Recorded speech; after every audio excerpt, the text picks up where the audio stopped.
My name is Mary Grace, and this is the Homebody podcast. And here we're exploring the home as a body and body as a home. I host spiritually and artfully minded conversations on embodiment, on approaching life as practice, artistic collaboration, and experiment. We'll talk about healing, art, aesthetics, magic, the practices we can bring to hone our intuition and live our life fully awake with our power intact. My hope is to encourage and enliven you and to also cultivate awareness and freedom. We're here to develop wisdom and self-trust and to be dynamic agents of beauty. We're here to design and be more intentional with the creation of our life, and we are here to make room for inquiry, sensitivity, and joy. Thank you for listening.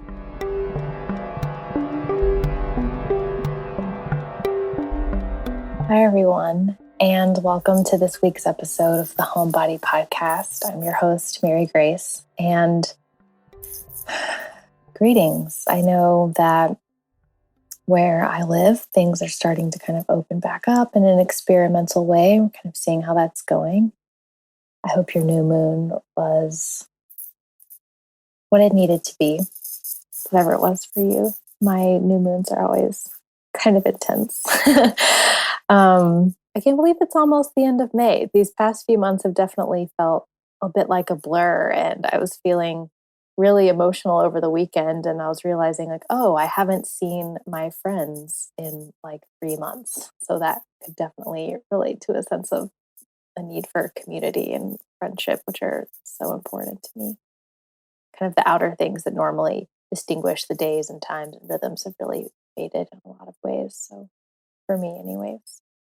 And yeah, it's interesting the new things that are marking time that don't have as much to do with the day of the week. For instance, I definitely like whether it's raining tomorrow or not affects me more, or what the weather's going to be or the temperature. And I think gardening has definitely had a lot to do with that. So it's been interesting to observe that shift and what it does.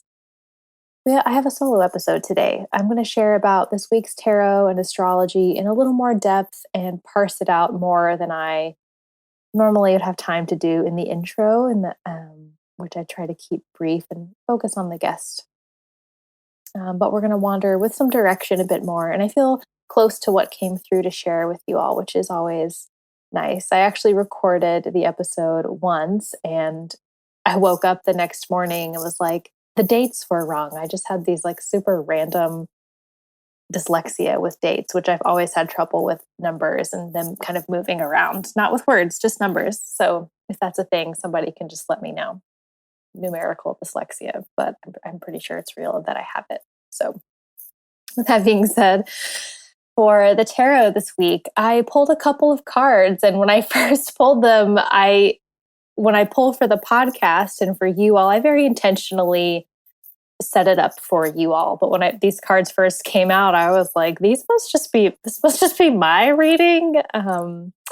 But after consulting further, everyone has confirmed that it is for everyone, and to just share from my heart with it and relate to my own experience. And I'm sure that I'm not the only one that this could apply to, which is the beauty of all of this.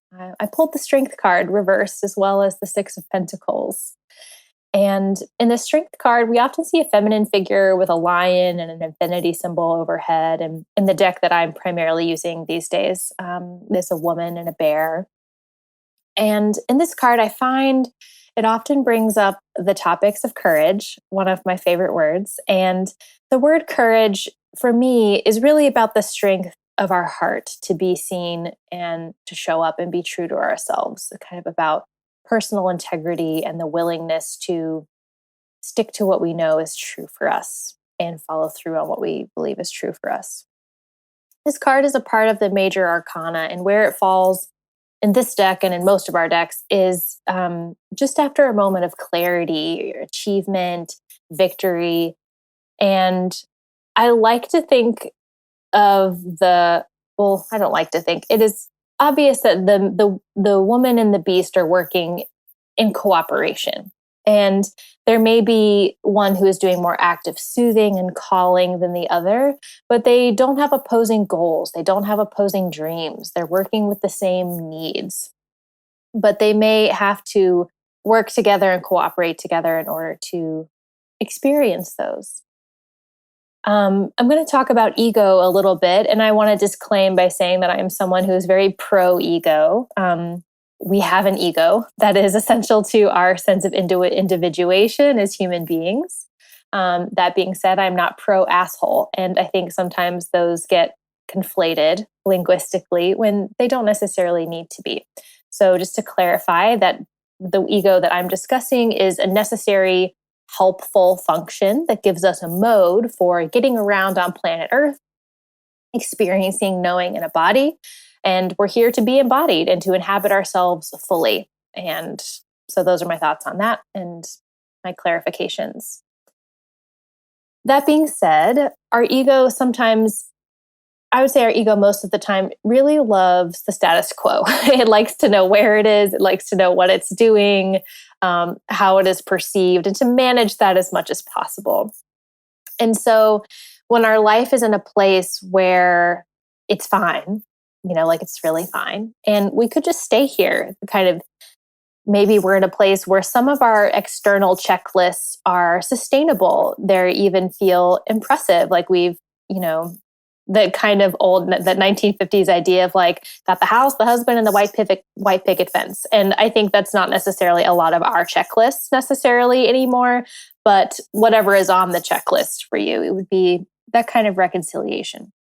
So let's say we've knocked some things off the checklist and we're in a place where like, this is fine, but perhaps there's a gnawing feeling inside that whispers for more or for different or deeper, or is even just bravely quietly uttering, I need or I want, whatever it is. And that voice is really uncomfortable.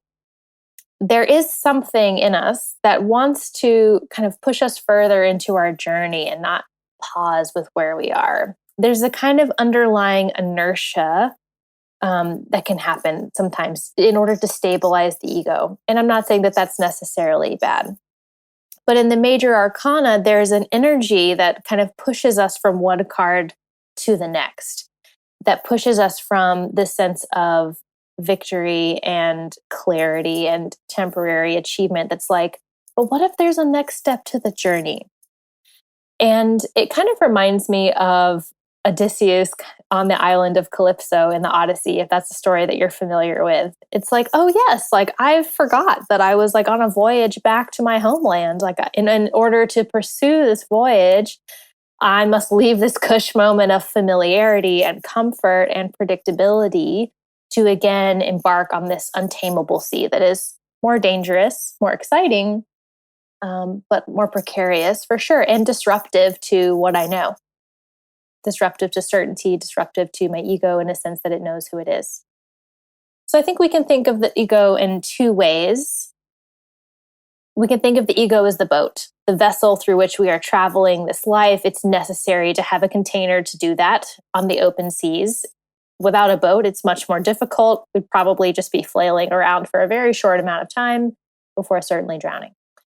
We can also think of the ego as the part of us that's like, but isn't this island so amazing? Like, isn't it great to have this like predictable dinner every day that's like delicious? And isn't it amazing to be with this beautiful goddess nymph, even though something in you is like, were we on a voyage to like get back to our big love? Like, the island is fine. The island, we could just stay here. And sometimes, like I said earlier, like there's nothing wrong with choosing to stay here because that's what we can handle. That's fine. That's what we need and what we're ready for in this moment. I've definitely made big, important decisions in my life before where I just needed something fine because I needed something stable in order to have some time to heal and, change my nervous system from a state of like freaking out to something where I could handle the more or what I wanted out of life. And that is fine. Our dissatisfaction isn't whatever that voice of like, I need or I want. I don't think it's always necessarily about leaving where we are, but I think it's more about transforming. And for instance, like if you have long-term relationships, whether romantically or not, the example of like leaving the island could be like releasing old ways of relating in order to embark on a new, perhaps scary journey of relating and how we connect. And in the Strength card, the gesture that I feel that the figure is giving the lion, I hear you, lion. The part of your heart that is scared, the part of you that wants to stay, the part of you that feels secure in the familiarity of what's happening. I hear you. I know it's really nice and that it's safer here than to go back out into the ocean. And I'm going to take care of you, you and me. And I'm also going to remind you that we're on a journey. We're on our way to somewhere, and that place is still important to me. What can I do to help you feel safe so that we can continue on this journey? So I feel like that conversation for me, that relating between the figure and the lion, if we think of those as ways that we talk to ourselves or representing our heart or our ego, or those conversations that we have to negotiate in order to connect with our courage and kind of carry on this journey of transformation. So that's a way that the Strength card often presents itself to me. And with it being reversed and in context with this other card, the Six of Pentacles, I find it translating to the desires that we no longer speak, the journeys that we don't remember that we're on because we don't necessarily want it to provoke us back to the journey. Perhaps the journey feels like it's too much or it's too scary. And so the desires or the impetus that's kind of associated with the journey, we need it to sleep so that we can stay where we are. And to forget the journey, the desires or the search for bliss or whatever is provoking it, it's subsided. We have to kind of lay it to rest so that it doesn't cause like an inner torment.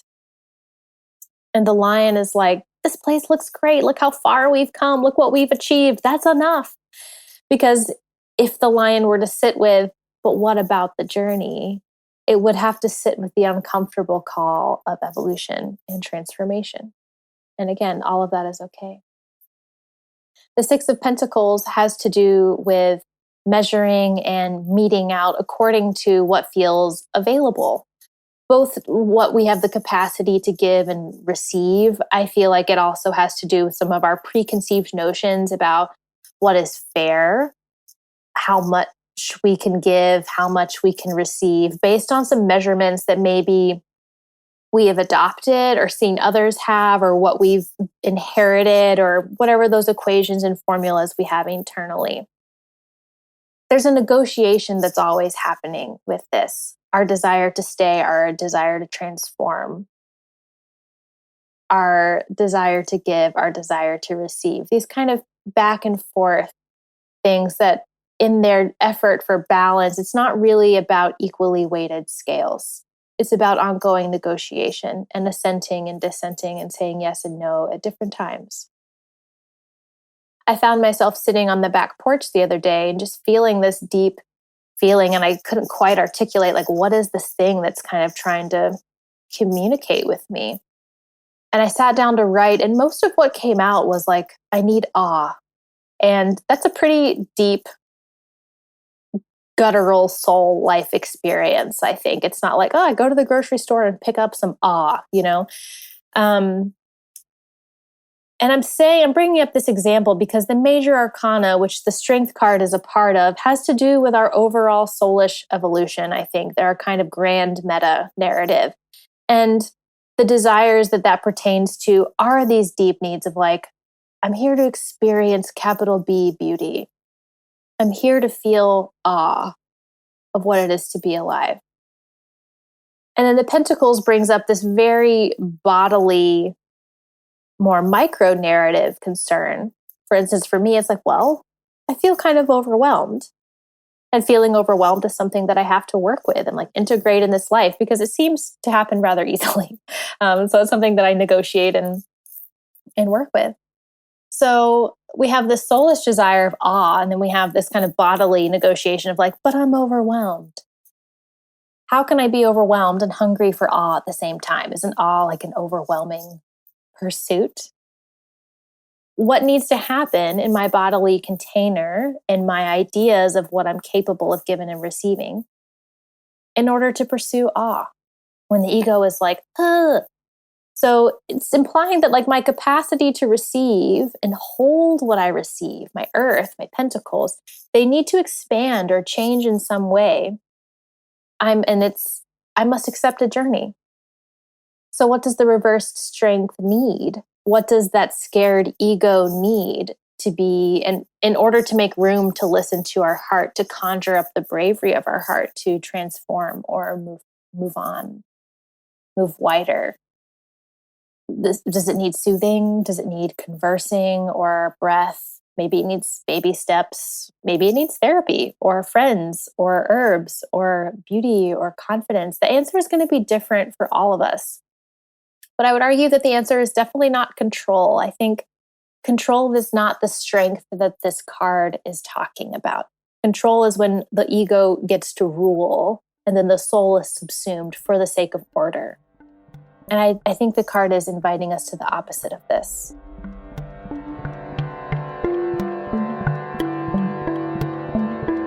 I'm briefly interrupting this episode to let you know about a special offer that I want to make available only for podcast listeners. Providing a discount code for one of my new online workshops called Purpose, which is full of teaching, meditation, illustrations, and prompts to help you authentically plug into your unique purpose and understand it more fully, both in the archetypal sense, but also in the practical sense, as well as helping you see your own unique gifts that you bring to the world and identify where in the grand scheme of life you long to shine. When we're connected to our purpose, we connect to a deeper sense of power inside of ourselves. And when we feel lost or unsure about who we're here to be, our purpose is a lighthouse or a compass. These workshops are here to help you engage with the spiritual, the mythological, and the stories that help us frame ourselves and our lives into healing, so that you can ask the big questions and be visionaries for the future, while living life with more power, more skill, and more grace. You can use the code GUIDE, that's GUIDE, all caps, when you go to my website, mgallardice.com/programs. That's mgallerdice.com/programs. And you can find access to the Purpose Workshop there and enter the code at checkout. Let's get back to the episode.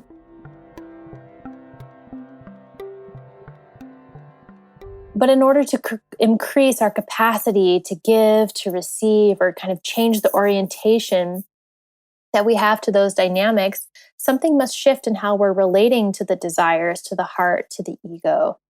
And if the ego is scared, like, are we carrying our hearts around in a way that, like maybe we're afraid of bliss, but also in dire need of a taste of bliss?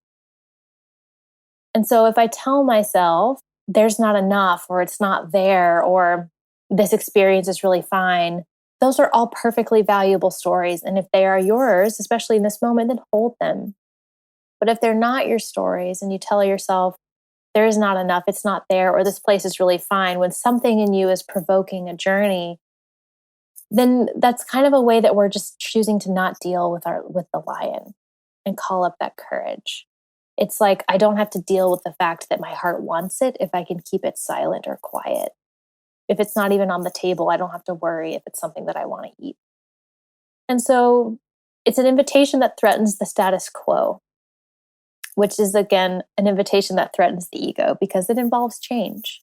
And so if I want to accept this invitation, how can I befriend and love and soothe and speak to my inner lion, or the inner child, or the part of me that's scared of however old it is or whatever it looks like? And can I embrace that as a necessary part of the process and also a valuable part of the process? There's only so far that we can get in our journey, in our experience, or our relating, or our pursuits of justice with simply kind of mustering or like rearranging external circumstances or adopting new habits. At some point, to carry on, something inside must encounter change. And that's where our courage, our strength is really called for. That changes our capacity to give, receive, and how we even engage with that conversation or what those ideas are. It doesn't happen via subduing or repressing or suppressing, but it happens through care and reciprocity and cooperation, which is the feminine proposal for strength. So, this energy that is trying to be freed in us can learn to not be afraid of what it is and what it wants. Let's move into some astrology. Mercury actually moves into Cancer today. Today is Thursday, May 28th, if you're not listening to it on that day. Mercury moves into Cancer, and it will actually go retrograde in the sign of Cancer in just a couple of weeks. Actually, all of Mercury's retrogrades this year happen in water signs. We had one in Pisces earlier this year. And Mercury we're also looking at him for a couple of things because he's also the host of Venus right now, who's still in Mercury's sign of Gemini undergoing her retrograde. And so, because Mercury is the host, his movements influence or filter some of Venus's experiences. When Mercury is in water signs, he has kind of a difficulty with speaking or being heard at the normal volume. He's more mute, to use a traditional word. Mercury is then quieter in Cancer. The messages are quieter. The mail is getting delivered is quieter. I posted last week on Instagram about just feeling this internal sense of pressure about how we have to post on Instagram every day, which makes me feel like I have to be talking all the time. And I don't necessarily, I don't talk all the time. I'm actually by nature a very quiet person, not necessarily my volume or my throat voice is quiet, but that I don't necessarily feel the need to speak all the time. I'm not very much an external processor. And I have noticed in my life, if I do want to be noticed or heard in a crowd, I do have to work hard at it. And I find that our culture, we don't actually have a lot of value on quiet. If you're quiet when you're young or you're in school, people kind of think you're weird or that you're shy, or people are on a grand scale really uncomfortable with quiet. And so they project discomfort onto something being wrong with you. Why aren't you talking? Why aren't you having a good time? You're I am having a good time. I'm just being quiet. And now we have whole algorithms and business programs designed to support whoever talks the most. Yeah, whoever's the loudest, whoever's the most charming and extroverted. And in a collective sense, we are culturally conditioned to sort of believe the loudest and kind of mistake volume for confidence or ability or truth. So I wanted to read a passage from Mercury going into Cancer. It's from the book Madness, Rack, and Honey by Mary Ruefle, who I love. And it is one of her, what she calls short lectures. And it's the short lecture on prayer. Short Lecture on Prayer by Mary Ruefle. James Fenton, in an introduction to English poetry, puts forth the idea that poetry happens when one raises their voice. I agree. But I also believe that poetry happens when one lowers their voice. In the first instance, the raised voice, we have the street hawkers, the singers, the storytellers, the priests, anyone who wants to be heard over the din. But in the second, we include the tellers of secrets, the lovers, the password keepers, all those who want to be heard beneath the din, not by the din itself, but by one singular other who is part of the din, as when in the middle of a concert, we lean to the person next to us and cup our hand around our mouth, forming a private amphitheater, a concert within a concert, connecting ourselves to one the way the concert is connecting itself to everyone. And I was thinking about prayer and those who must raise their voice in order to be heard in their emergency and desperation. O Lord, out of all those who are vying for your attention at this moment, please hear my prayer. And I think actually those raised prayers are directed towards the gods, in the plural sense, which would be a din, the din of gods, caretakers of all the multiple things that can happen to us. But the prayer of the lowered register no longer has a chance of being heard, has abandoned that chance, given up, we say, yet retains the desire to speak. And I think these are the prayers addressed to God, who has become a singular absence. There is no one in the next seat. The ether becomes an ear. Cries and whispers, a bang or a whimper, whatever the case, if we want to be heard, we must raise our voice or lower it. So we speak louder or we speak quieter. Mercury in Cancer, again, where it will go retrograde, will it not only get an opportunity to retrain, kind of review our ears to listen differently for the quieter messages, but it can also present an opportunity to retrain our perception of the value of volume, and even of our own speech. Sound travels differently in water. And so, what adjustments need to be made to our posture, our listening, and our voice? If Venus is caving underground, climbing down into the river under the rock, then Mercury is holding the rope and therefore coloring what kind of experience she's having. So, what needs to adjust or quiet down in our posture, our lions, if you will, our nervous system, our presence, in order to accommodate and even appreciate a different volume? Do we need to lean in? Maybe we write more, which doesn't involve talking at all. Do we need to raise our voices so they can hear us from down in the cave if we're Venus in our retrograde? Do we want to learn to sing in the echoes of the cave? Should we redirect our speech and then just simply begin speaking to the rocks or whoever's down there with us so that we don't have to yell? Or do we just wait to come back up before we address the above ground world? Maybe we simply try learning the singing of whales that can travel for thousands of kilometers. The other thing that happens in this coming week, many things, but again, I can only focus on so many and make sense of them in this amount of time. Mars squares Venus on Tuesday, June 2nd. So that is this coming Tuesday. And that is just as the moon moves into Scorpio. So I spoke more fully on the Venus retrograde back in episode 37, I believe. I'll be sure to link that if you want to go back and listen to it. I also recorded a video that went a little more depth aside from the podcast. So I'll post those if you want them. But I went more in depth on the Venus retrograde. So you can revisit that if you would like some more info on that. But back in episode 37, I used an image of this square with Mars as perhaps Mars being like a coach who is pushing you too hard, or go harder, go faster. And you're like, I'm underground and it's weird and I'm not ready. And Mars is trying to like cut the rope that you're holding on to as you're going down, or the rope that right now feels like a tether to where she came from. And this underworld journey that Venus is going through, it's not like a loop. It's not like you go back down and come back up the way that you went. Yeah, she's going to come back out on the other side in another place. So if Mars is going to cut the rope, can we trust the underworld to take care of us? Can we trust the rocks that are down there, the caves or the waters or the process? And so, yes, it's a different world than where she usually is. Can we trust ourselves? Can we trust our truths? Can we trust our own body? Our hearts? Can we trust what feels right or healthy or honest for where we are and about what we have to give or what we don't have to give or what we're here to do? Can we trust those things? Because we have this beautiful map already knowing like it will come out on the other side and we will be changed. So with that promise, how does that present our trust?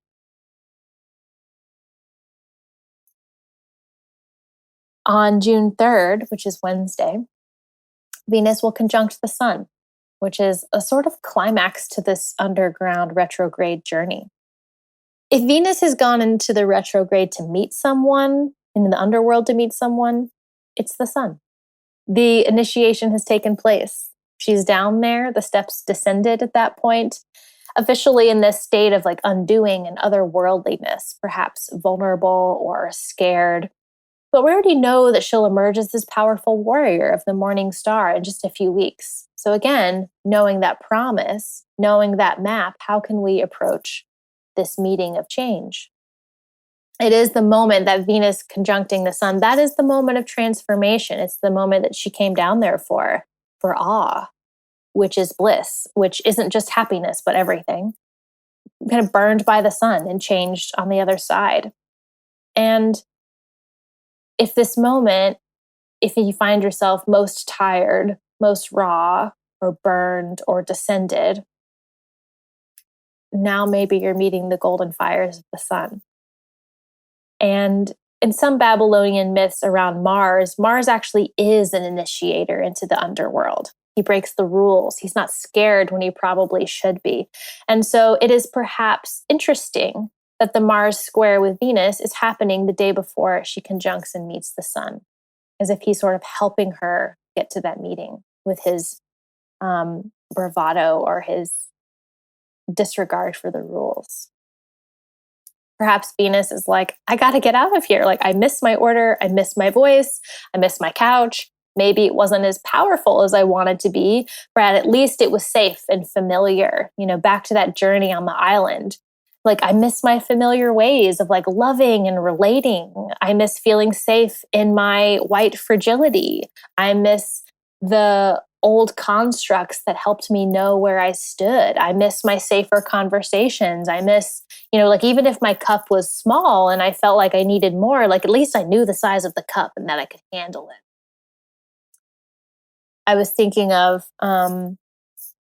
the Old Testament story where like Moses leads the Israelites out of Egypt, where they've been slaves, and making it through the parting of the Red Sea. And once they get across the Red Sea, like very quickly, like once they realize they're like in the wilderness, there's their moment where like take us back. Like we miss at least like knowing what was happening, that we had food and familiarity. And that is the ego, this call of the strength card to attend. There's food here. We will find food. It's okay. You actually don't want to go back to that place, because even if it was safe there, like you were in bondage there in some way, or you were cooperating with oppression in some way.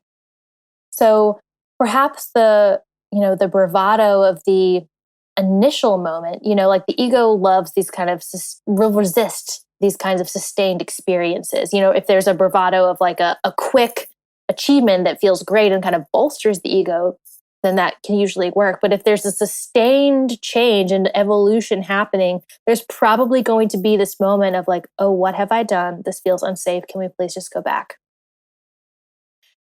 And so perhaps in that moment, Mars does cut the rope. Mars does push the boat further down the river or blow some more fire into the engine.